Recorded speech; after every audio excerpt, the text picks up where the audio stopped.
14 تاریخ باندې چې د باجوړ په خاوره باندې د امن دپاره کم قامي پاڅون اعلان شوی دی نو ټولو کارکونانو ته ټولو ملګرو ته ټولو ولس ته نارینه او زنانو ته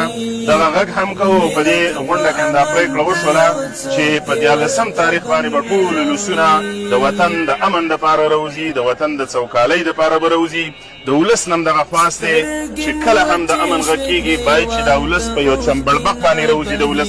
د امن د چغې دپاره په شریکه باندې راوځي په ګډه باندې راوځي او دا موږ ثابته کړو لکه څنګه چې په وزیرستان کې هغوی د احتجاج په توګه باندې مونځ دا په لوی سړک باندې ادا کړو نو ولسونه راوتل دا ډېر ضروري دي د امن غږ دا زموږ اسلامي غږ دی دا زموږ آیني غږ دی دا زموږ د وطن د آبادېدو غږ دی نو په دغه اړه باندې مهمې پرېکړې وشوې انشاءالله د هغې لپاره به تیاری او تابیا کوو